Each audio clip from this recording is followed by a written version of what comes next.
राहुल गांधी जिंदाबाद, राहुल गांधी जिंदाबाद,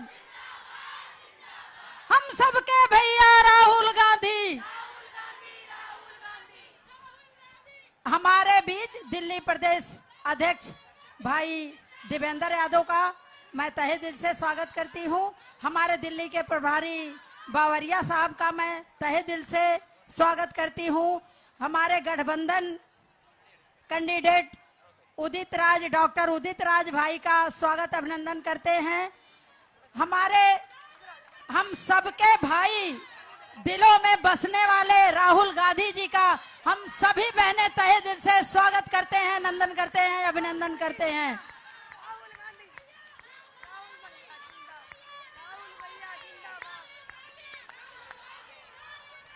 जिंदाबाद, जिंदाबाद, हम सबके भैया राहुल गांधी।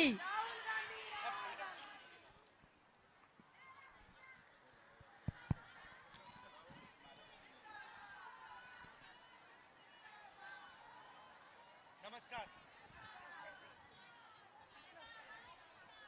नमस्ते भैया। गुरमीत जी, हेलो।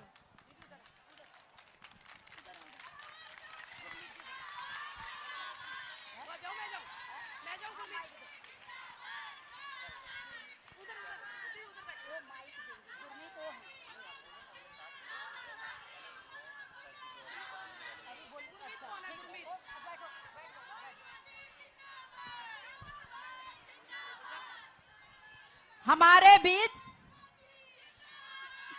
सभी बहनों से अनुरोध है, एक बार शांति बना के रखें, शांति बना के रखें। हमारे बीच भाई डॉक्टर उदित नाज गठबंधन के कैंडिडेट, उनका मैं तहे दिल से स्वागत करती हूं, नंदन करती हूं, अभिनंदन करती हूं। भाई डॉक्टर उदित राज आप लोगों को अपना विचार रखेंगे और हम लोगों को पता है कि हमारी बहनें सब गठबंधन को वोट देने के लिए तैयार हैं। और बहनें, भैया बहनें बहुत खुश हैं कि 8,500 रुपए आएगा, उनको किसी के आगे हाथ पसारने की जरूरत नहीं पड़ेगी। बहनें बहुत खुश हैं। मैं थोड़ा बोलूं? नमस्कार, आप कैसे हैं? देखिए, सबसे पहले आपका स्वागत। आप यहां आई, गर्मी में आई, दिल से आपका धन्यवाद करता हूं। हिंदुस्तान में अलग अलग लोगों की बात होती है, जात की बात होती है, पिछड़ों की बात होती है, दलितों की, आदिवासियों की, गरीब जनरल कास्ट की, सबकी होती है। मगर एक बात शायद मैंने आज तक नहीं सुनी, जो मैं अपने भाषणों में कह रहा हूं, कि आजकल दोनों महिला और पुरुष काम करते हैं, चाहे वो खेत में हो, मजदूरी हो, जॉब हो, कॉल सेंटर हो, उबर हो, जो भी हो। अगर आप देखेंगे, हिंदुस्तान की महिलाएं काम करती हैं और हिंदुस्तान के पुरुष काम करते हैं। बाहर, घर से बाहर जाकर काम करते हैं। उस काम के लिए महिलाओं को भी पैसा मिलता है, पुरुषों को भी पैसा मिलता है, तो वहां कोई प्रॉब्लम नहीं है। वहां यह प्रॉब्लम है कि बड़ी बड़ी कंपनियों में महिलाओं को कम जगह मिलती है, पुरुषों को ज्यादा मिलती है। मगर पैसे का वहां पे कोई प्रॉब्लम नहीं है। मगर फिर जब शाम को पुरुष वापस आते हैं और आप घर में वापस आती हैं, तो फिर आपकी दूसरी शिफ्ट चालू होती है। मतलब आप बच्चों को पालती हो, वो बीमार होते हैं तो उनकी देखभाल करती हो, खाना पकाती हो, उनके भविष्य के बारे में सोचती हो, पैसे बचाती हो, और इसके लिए आपको कभी कुछ नहीं दिया जाता है। ये आप एक प्रकार से फ्री में काम करती हो। शायद आप में से भी ऐसी महिलाएं हो जो इसको बात को एक्सेप्ट ना करे, माने ना, मगर सच्चाई है कि अगर हिंदुस्तान के पुरुष 8 घंटे काम करते हैं तो आप 16 घंटे काम करते हो। और ये जो एक्स्ट्रा 8 घंटा है, जो आप पूरी जिंदगी काम करती हो, जो आपके हाथ जलते हैं, बीमार होती हो, इसके लिए आपको कोई कॉम्पनसेशन कभी नहीं देता है। पहली बात यह है। दूसरी बात कि अगर महिला को 1000 रुपए दिए गए और पुरुष को 1000 रुपए दिए गए, तो उनका सोचने का तरीका, खर्च करने का तरीका बिल्कुल अलग है। अगर आप पुरुष को 1000 रुपए दोगे, वो उसको एकदम खर्च कर देगा। अगर आप महिला को 1000 रुपए दोगे, वो उसको बचाएगी, बच्चों के बारे में सोचेगी, लंबा सोचेगी, उनकी पढ़ाई के बारे में सोचेगी, प्लानिंग करेगी। तो आपको पैसा नहीं मिलता, मगर आपकी जो फाइनेंशियल सोच है वो बेहतर है, पुरुषों से वो बेहतर है। कहना नहीं चाहिए, मगर बहुत सारे परिवारों में अगर आप पुरुष को पैसा दो, वो शराब पी लेते हैं। तो ये फर्क है महिलाओं और पुरुषों में। तो इस बार हमने एक बात सोची है कि ये जो आपके एक्स्ट्रा 8 घंटे हैं, इसके लिए सरकार आपको कॉम्पनसेशन पैसा दे। हम नहीं चाहते कि आप ये काम फ्री में करो, तो इसलिए हम महालक्ष्मी योजना लाए हैं। महालक्ष्मी योजना 8,500 रुपए हर महीने, 1 लाख रुपए साल के हिंदुस्तान के सबसे गरीब महिलाओं के बैंक अकाउंट में जाने वाला है।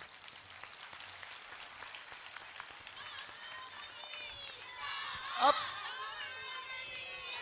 मतलब आप में से यहां पे इस मीटिंग में जो भी गरीबी रेखा से नीचे है, जब आप जुलाई 5 तारीख को अपना बैंक अकाउंट देखोगे, उसमें आपके 8,500 रुपए मिलेंगे। वो जुलाई में होगा, अगस्त में होगा, सितंबर, अक्टूबर, नवंबर, दिसंबर, वो चलता जाएगा। कब रुकेगा? जब वो परिवार गरीबी रेखा से निकल आएगा। और इसके पीछे 2-3 सोच है। एक सोच है कि अगर आप परिवार को फाइनेंशियली मजबूत बनाना चाहते हो, तो वो महिला बना सकती है, वो पुरुष नहीं बना सकता। एक्सेप्शंस हो सकते हैं, मगर अगर आप नॉर्मल तरीके से देखें तो महिला बना सकती है, पुरुष वो काम नहीं कर सकता। पहली बात। दूसरी बात, आप फ्री में काम करती हो, सरकार ये नहीं चाहती है कि आप फ्री में काम करो। और तीसरी बात, अगर हमने महिलाओं को पैसा दिया तो वो दूरदृष्टि से सोचेंगी, फाइनेंशियल अवेयरनेस के साथ काम करेंगी और परिवार को ज्यादा फायदा होगा। ये एक योजना है। दूसरी योजना, जो नरेंद्र मोदी जी ने महिला रिजर्वेशन की बात की, पार्लियामेंट में धूमधाम से उन्होंने मतलब महिला रिजर्वेशन बिल पास किया और फिर कह दिया कि भैया इसको हम 10 साल बाद लागू करेंगे। सर्वे होगा, सर्वे के बाद 10 साल में हम लागू करेंगे। सर्वे नहीं करेंगे, सर्वे होगा ही नहीं। 10 साल छोड़ो, वो 20, 25, 30 साल, 50 साल में नहीं होने वाला। और इसके पीछे सोच है। देखिए, उनका सबसे बड़ा संगठन है आरएसएस। आप जानते हैं कि आरएसएस में महिलाओं को लेते ही नहीं है, वो महिला अंदर ही नहीं जा सकती। तो ये इनकी सोच में बहुत गहरा घुसा हुआ है कि महिलाओं को सेकंड क्लास सिटीजन रखना है। तो दूसरा काम हम करेंगे, जो उन्होंने कहा कि 10 साल बाद वो रिजर्वेशन देंगे, हम एकदम आपको रिजर्वेशन दे देंगे। लोकसभा, राज्यसभा, विधानसभा। और मैनिफेस्टो में हमने ये भी लिखा है कि सरकारी नौकरियां जो हैं, पब्लिक सेक्टर में, सरकारी ऑफिसेज में, अस्पतालों में, कॉलेजेस, यूनिवर्सिटीज में 50% महिलाओं के लिए रिजर्व होंगी। क्योंकि हम सोचते हैं कि जब तक महिलाओं को भागीदारी नहीं मिलेगी, चाहे वो राजनीति हो, कॉरपोरेट इंडिया हो, पब्लिक सेक्टर हो, जुडिशरी हो, जब तक महिलाओं को भागीदारी नहीं मिलेगी तब तक ये देश प्रगति नहीं कर सकता है। ये हम इस बात को एक्सेप्ट करते हैं, मानते हैं और इसके साथ हम आगे चलते हैं। तो ये चीजें हम आपके लिए करने जा रहे हैं। यहां मनरेगा तो यहां चलता नहीं है, मगर मनरेगा में आज 250 रुपए मिलते हैं। महिलाएं काफी मनरेगा का काम करती हैं, उसको हम 400 रुपए कर रहे हैं। और जो आशा और आंगनवाड़ी में महिलाएं काम करती हैं, उनकी आमदनी को हम दुगना करने जा रहे हैं। मगर यहां मैं आपसे कहना चाहता हूं, सबसे जरूरी चीज है कि हमें महिला विधायक, सांसद, मंत्री, हमें ये चाहिए। तो आपको नहीं, क्योंकि जब तक हम एमएलएज नहीं लाएंगे, एमपी नहीं लाएंगे, तब तक आपकी आवाज नहीं पहुंचने वाली।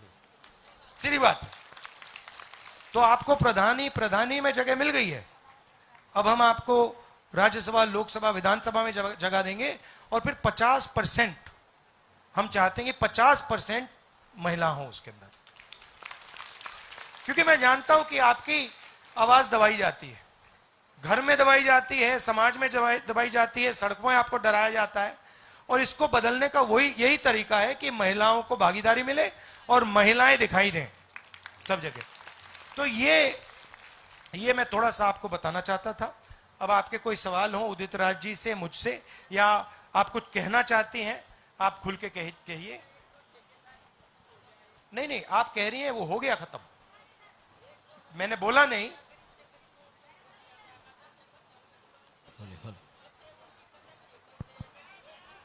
मैं आपको बताता हूं, ये आपने बहुत गहरी बात बोली है। अगर कोई अमीर है, कंपनी में काम करता है, तो उसको जॉब सिक्योरिटी मिलती है, उसको निकाला नहीं जा सकता।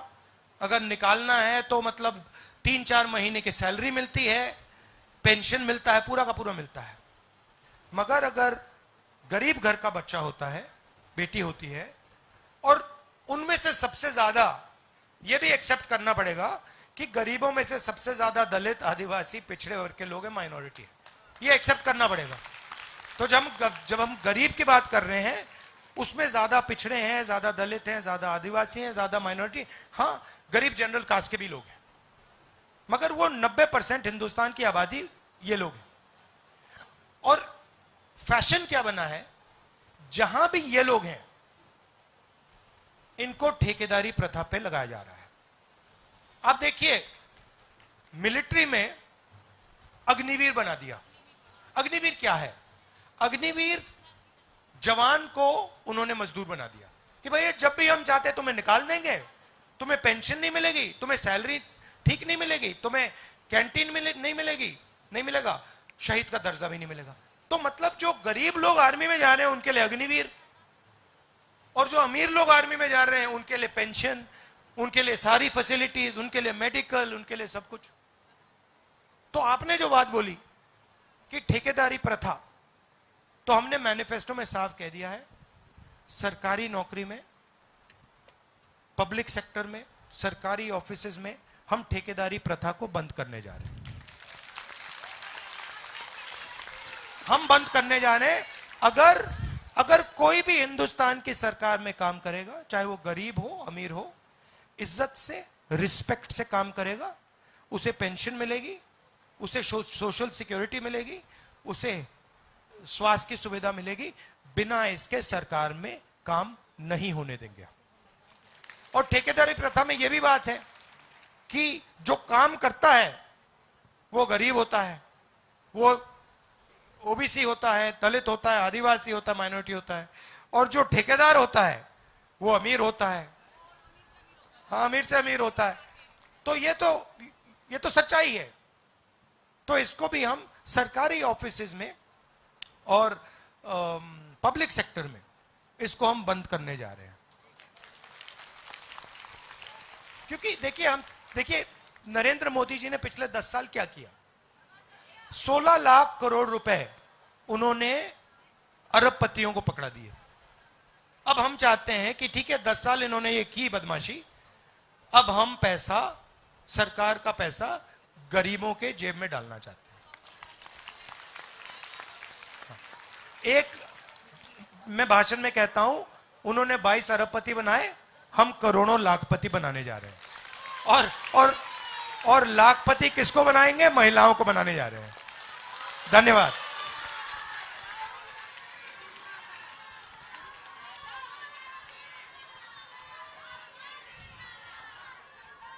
धन्यवाद माननीय राहुल गांधी जी, केसी वेणुगोपाल जी, दीपक बाबरिया जी, प्रदेश अध्यक्ष देवेंद्र यादव जी, बहनों, माताओं, आप जिसकी बात सुन रहे हैं, सुने अभी। आगे की देश की तकदीर वही है। अगर आपने उनके हाथ में तकदीर नहीं दिया तो मैं आपको कह सकता हूं कि 10 साल एक नौजवान की जवानी बर्बाद हुई। 2014 में मोदी जी आए, आपके भाई, आपके बेटे की जो उम्र 2324 वर्ष रही होगी, आज 3334 वर्ष उम्र हो गई। बेकार हो गया, नौकरी मिली नहीं। एक पीढ़ी बर्बाद हो गई, दूसरी पीढ़ी बर्बाद मत होने दें। मानते हैं कि नहीं मानते हैं?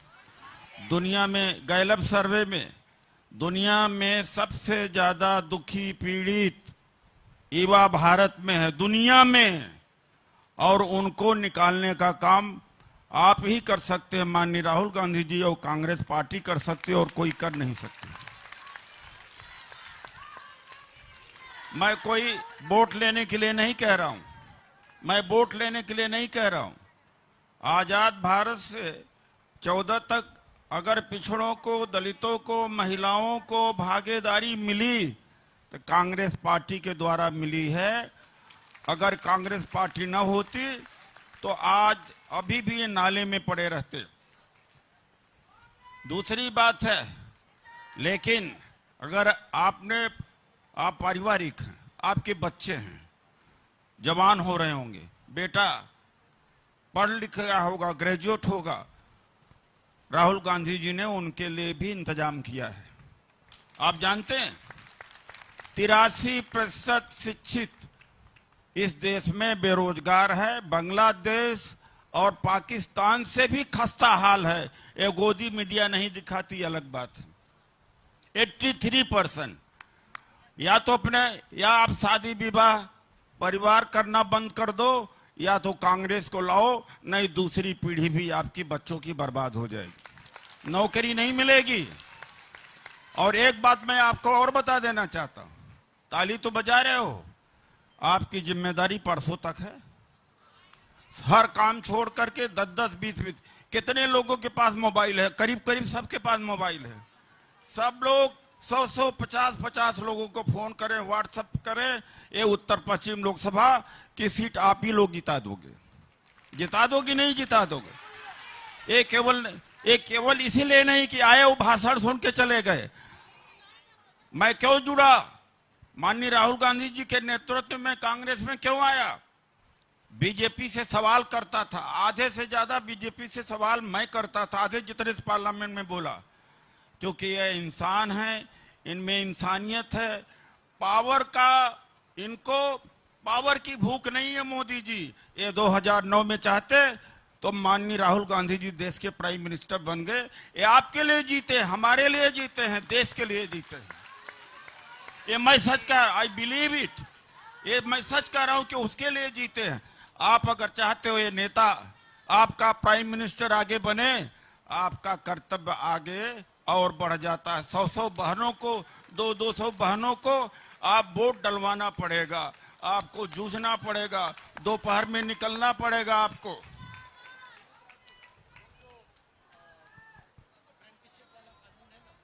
हाँ जी सर। देखिए, जो कांग्रेस पार्टी का ये है, आपने सुना है, जो ट्रेनिंग दे करके जॉब देना, महिलाओं को ट्रेनिंग दिया जाएगा, स्किल ट्रेनिंग। उसके बाद में जिस तरह से सभी महिलाएं आत्मनिर्भर हो जाएंगी, अप्रेंटिसशिप। ये मोदी जी ऐसा कभी नहीं करना चाहेंगे कि इस तरह का भारत का निर्माण हो। वो भारत का, आपने जैसे कहा, मोहन भागवत जी ने कहा, औरतों का काम घर के अंदर चूल्हा चौका का है, पुरुषों का काम बाहर का है। ऐसी पार्टी बीजेपी, अगर कोई महिला समझदार हो वोट नहीं देगी बीजेपी को। मैं ये आपको बता देना चाहता हूं।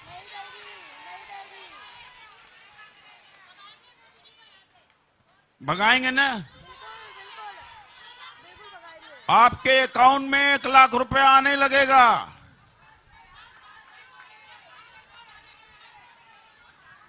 एक बात और करने जा रहे, आपके बच्चों को नौकरी मिलने वाली है। मैं सबको नहीं कहता हूं, हमारे मैनिफेस्टो में 30 लाख पक्की नौकरी देने का वायदा है। मालूम है? 30 लाख।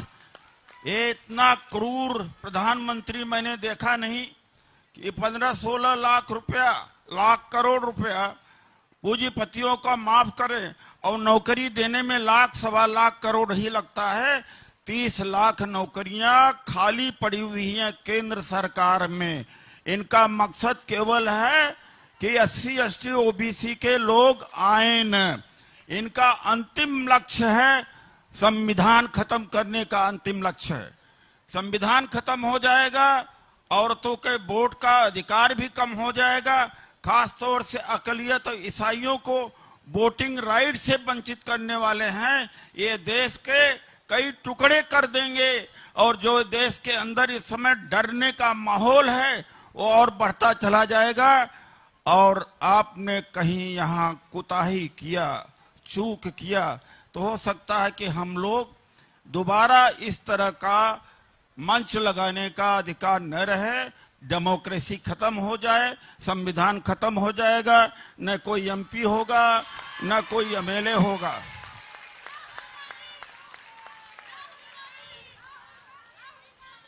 अब सवाल कोई सवाल करना चाहते हैं? सुझाव, कोई सुझाव? आप सुझाव? हाँ, क्या नाम है? हाँ बताइए भाई। राजकुमारी जी, कंडक्ट करिए आप। भैया, कुछ महिलाएं हैं जो बहुत परेशान हैं, गरीब हैं, जो रेहड़ी लगाती हैं, कोठियों में काम करती हैं, वो आपसे कुछ बात करना चाह रही हैं। गुरमीत कौर।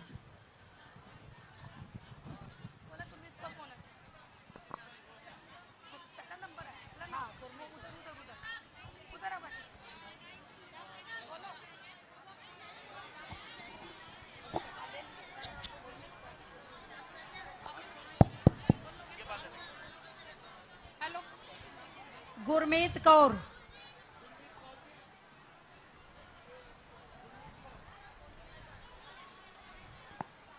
गुरमीत कौर।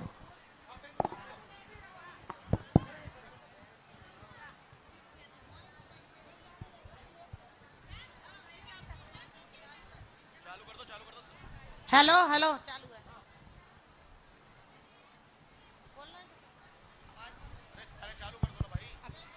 हेलो हेलो, नमस्कार सर। नमस्ते राहुल भैया। मेरा हाय राहुल। हेलो हेलो, मैं रेडी पटरी का काम भी करती हूँ और ये सोच लो, जब से ये मोदी आया हमारा तो जीना हराम कर रखा है। एक तो सबसे ज्यादा सिलेंडर लो, आटा लो, तेल लो, मतलब गरीबी, मतलब महंगाई इतनी कर दी है ना कि हम लोग बहुत ज्यादा परेशान हो चुके हैं। सिलेंडर 1200 कर दिया, आटा 32 रुपए का है। गरीबी में इतना हाल हो गया। और सबसे बड़ी बात है किराए पे मकान में रहने का और कमा के ला के देना, 1 महीने की कमाई देना, हमें इतनी खलती है ना, बहुत ज्यादा, सबसे ज्यादा। और ये जो मकान है ना, हमें मकान मालिक ना वो बिजली का बिल माफ करते ना कुछ करते हैं, जबकि माफ कर रखा है सरकार ने, मगर माफ नहीं है। हमारे लिए भी कोई ऐसा सुविधा निकालिए ताकि किराएदारों के लिए भी मकान होना चाहिए, ताकि अपने मकान में रहें। सबसे ज्यादा किराएदार परेशान होता है। और जो रेहड़ी पटरी के ऊपर काम कर रहे हैं, मैं इंडिया गेट में दुकान लगाती हूँ, इतनी परेशान हूं ना मैं वहां इस वक्त बहुत ज्यादा। इंडिया गेट के अंदर लगाते थे अमर ज्योति के पास, आज रोड पे लगा रखा, मगर रोड पे भी पब्लिक वहां रुकने नहीं देते हैं। एनडीएमसी वाले, दिल्ली पुलिस वाले बहुत परेशान करते हैं। ये दिल्ली पुलिस वालों ने तो ज्यादा दुखी कर रखा है, वो किसी को सुन के ही राजी नहीं होते। तो सर कुछ ऐसा कीजिए तो सबका। आप बेचती क्या हो? मैं पानी कोल्ड ड्रिंक लगाती हूँ सर। पानी जी। और कोल्ड ड्रिंक? मेरे को वहाँ 40 साल हो गए सर। पहले इंडिया गेट में लगाती थी? जी, अब भी इंडिया गेट पे हूँ, पहले भी इंडिया गेट पे थी। अच्छा। मैं अमर ज्योति के साथ ही लगाती थी। और अब इतना ऐसा हाल हो गया, मतलब वहाँ इंसान कुछ समझते ही नहीं है, पुलिस वाले तो कुछ समझते ही नहीं है, आते हैं उठाते फेंकते हैं, बस निकलो यहाँ से। वहाँ का ऐसा जो है बहुत दुखी करता है। वो नया थाना बना दिया, वहाँ परेशानी कर रखी है, बहुत दुख है वहाँ पे। तो कुछ ऐसा कीजिए जो हमारी भी समस्या का समाधान हो सके। ठीक है। और जब मकान किराए जो है ना, इसका भी जरूर कीजिएगा ताकि हमें परेशानी ना होनी। ठीक है। बहुत लाखों आदमी परेशान है इस चीज से। भैया एक महिला और हैं जो बहुत परेशान है, आपसे बात करना चाह रही हैं, शोभावती।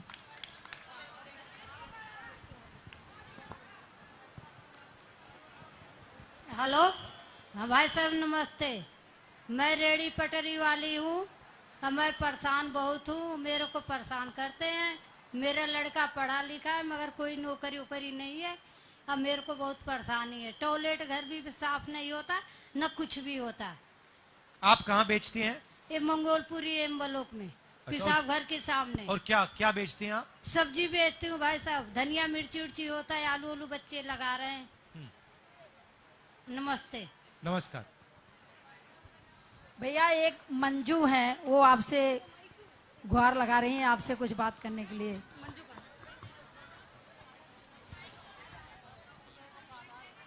हेलो, नमस्ते। हेलो हेलो, नमस्ते सर जी। सर जी, महंगाई बहुत हो रही है, इसी महंगाई से कारण बहुत परेशान है हम सब। हमारी लड़की बहुत पढ़ी लिखी है लेकिन उसे नौकरी नहीं मिलती है। मेरे पति दारू ज्यादा पीते हैं। हम 2-4 गाय हमारे, हम गाय का दूध बेचते हैं, उससे गुजारा करते हैं। लोग आते हैं, कमेटी वाले गाय उठा उठा के ले जाते हैं हमारी, हम गाय खरीद के लाते हैं, हम गुजारा कैसे करें। मेरे पति दारू ज्यादा पीते हैं। सिलेंडर भी बहुत महंगा कर रखा है, आटा चीनी सब तेल सब महंगा कर रखा है। हम इसमें बहुत परेशान हैं। तो आपके बैंक अकाउंट में साल का 1 लाख रुपए आएगा तो फायदा होगा आपको?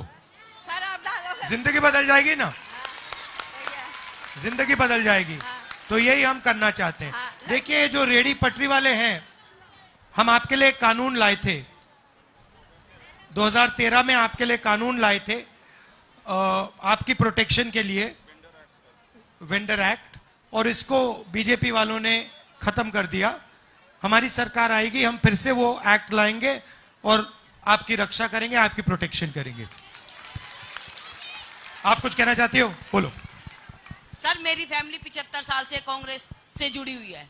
मेरी सास, मतलब मेरे हस्बैंड जब पैदा हुए थे ना, तो वो दूसरे दिन ही जेल में गई थी इंदिरा गांधी जी के साथ। लेकिन हमें आज तक उस चीज, मतलब अब मेरे हस्बैंड नहीं है, मैं 4 बच्चे पाल रही हूँ, अकेली विधवा। मेरे को जी नहीं।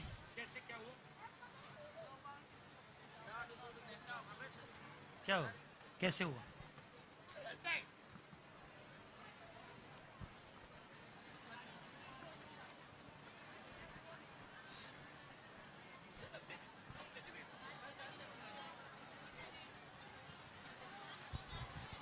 राहुल जी, मैं आपको नमस्कार करना चाहती हूँ। और दूसरी बात,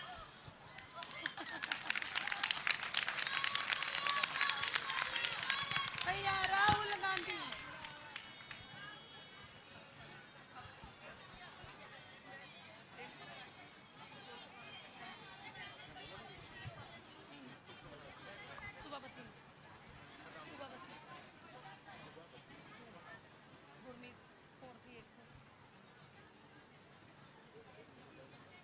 मोबाइल नंबर को मेरी लिस्ट में लिखा प्लीज आ जाएगा, उनको याद नहीं होगा, लिस्ट में तो है अपने में। परवीन सर,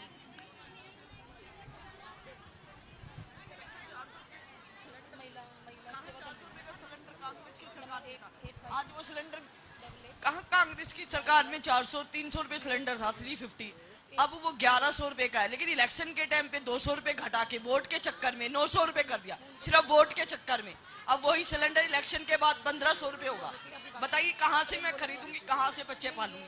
4 बच्चे पढ़ने वाले, मेरी छोटी बेटी 6 साल की। मेरी जिम्मेदारी।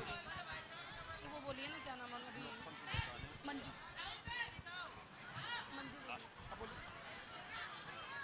देखिए, माननीय राहुल गांधी जी के सामने किस तरह से अपना दुखड़ा रो रही हैं कि इनके ये 400 रुपए का सिलेंडर 1100 रुपए में खरीद रही हैं और इसीलिए बहुत दुखी और पीड़ित हैं। कितनी महंगाई है आप जानते ना, 400 रुपए का जो सिलेंडर हुआ करता था, अब ये सिलेंडर 1100 रुपए में हो गया है। और ये महिला कह रही हैं कि गलती अगर कहीं कर दिया तो मोदी की अगर सरकार दोबारा आई तो 2000 और 1500 रुपए में सिलेंडर मिलेगा, आपका जीना मुश्किल हो जाएगा। आम आदमी पार्टी कांग्रेस का गठबंधन क्यों हुआ है? मोदी को भगाने के लिए, मोदी जी को भगाने के लिए। अरविंद केजरीवाल जी को जेल में इसी समय डाला जब चुनाव हो रहा है। ये लोकतंत्र बचाने के लिए, यानी संविधान बचाने के लिए हमने गठबंधन किया है। तो आम आदमी पार्टी कांग्रेस दोनों साथ में मिलकर के लड़ रहे हैं लोकतंत्र बचाने के लिए। तो आप बोलना चाहती हैं? राहुल गांधी जी नमस्कार जी, सबको नमस्कार। मेरा देखो, मैं परेशानी मेरी भी बहुत है। मेरे घर में ना लड़के नहीं है, आदमी भी नहीं है, 3 लड़कियां हैं, जवान है, काम करने जाते हैं, मिलता नहीं है काम। कहाँ से लेके आए, कहाँ से पाले हम घर बच्चों को? काम बंदा नहीं है, बिल्कुल कुछ भी नहीं है के अंदर। बीमारी बह जाती है, हार्ट अटैक की बीमारी में छल्ले चले, शुगर वैसे, बीपी वैसे रहता है, और पथरी या पित्त की थैली में कहाँ से इलाज कराऊँ बताओ? कोई छोटा मोटा अस्पताल में कोई ले नहीं रहा मुझे, क्या बड़ा अस्पताल में जाओ, प्राइवेट वालों में पथरी है, हार्ट की बीमारी है, छल्ले चले हैं, और वो है शुगर है, बीपी है, बहुत परेशानी। इनको सर हार्ट की बीमारी है, शुगर है, बीपी है, और कोई इलाज नहीं करेगा। मैं आपका नाम नंबर ले लूंगा, और जैसे 25 मई के बाद में मैं वैसे ही इलाज कराता रहता हूँ लोगों को। बालाजी में जाओ, बालाजी तो पैसे वालों के लिए, मेरे गरीबों के लिए थोड़ी ना। नहीं, मैं सरकार में कराऊंगा आपको। कोई कहता है हम ऑपरेशन नहीं करेंगे। आप शैलजा जी इनका नंबर नोट कहाँ कर से करें लीजिएगा। बताओ? 3 प्रिया जी की इनका नंबर जवान नोट है कर मेरी, लीजिएगा। मैं कहाँ से करूँ? पता को खाने कमाने वाला कोई नहीं है, आदमी खत्म हो गया।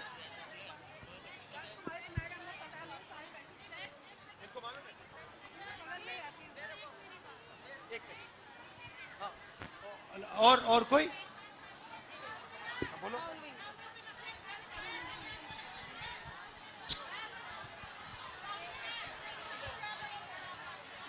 पहले मैं बोलूंगा। भैया, आपको मेरी तरफ से शुभकामनाएं हो भैया। राहुल भैया, मैं आपसे ये विनती करती हूँ, आपकी मम्मी दादी सब हम पहले से जुड़े हुए थे, लेकिन अब मेरे बच्चों ने इस उम्र में आके मुझे घर से बाहर निकाल रखा है। कम से कम 16 साल हो गए, घरों में रहती हूँ, कहीं जहाँ मिल जाता। आपके बच्चे करते क्या है? गरीब है, काम करते हैं, अपने फैमिली को चला रहे हैं। तो भैया बोलेंगे। मैं पटरी लगा ले। तो कहाँ रहती हो? सदर बाजार, घरों में रह करके अपना टाइम पूरा कर लेती, लेकिन मैं आपको नहीं भूलूंगी।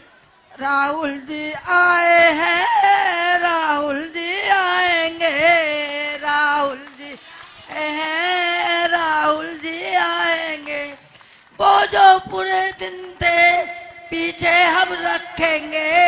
राहुल जी आए हैं, राहुल जी आएंगे। मुझे तो विश्वास नहीं हो रहा है कि आपको देख रही हूँ। बेटा मेरा बिल्कुल भी मेरे पास मेरे हस्बैंड बहुत ज़्यादा पीते हैं, बहुत ज्यादा मारपीट करते हैं। मैं चाहती हूँ दिल्ली से शराब बिल्कुल बंद हो जाए, बिल्कुल खत्म हो जाए। आप सब मानती हैं? हाँ सब मानते हैं, सब मानते हैं सर। और हमारा घर नहीं है सर, हम किराए पे रहते हैं, हमारा राशन कार्ड भी नहीं है। मैं चाहती हूँ मेरा राशन कार्ड बन जाए, मेरा अपना घर हो जाए। सर मैं आपको हक करना चाहती हूँ सर, प्लीज। आपसे एक बात करना चाहती हूँ भैया।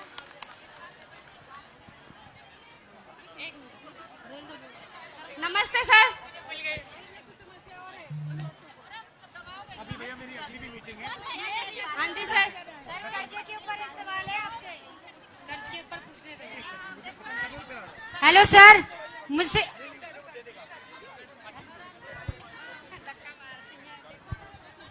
आखिरी बात मैं कहना चाहता हूं, आप सबका धन्यवाद। इसको बचाना है, ये संविधान है, कॉन्स्टिट्यूशन है, ये आप सबकी रक्षा करता है, ये आपकी आवाज है। बीजेपी इसको खत्म करने की कोशिश कर रही है, इनके खिलाफ लड़ना है और इसको बचाना है। आप सबका दिल से धन्यवाद। अभी करता हूं, एक सेकंड खत्म करने दो। यहाँ पे दिल्ली में 4 सीटें आम आदमी लड़ रही है। एक कर्जा माफ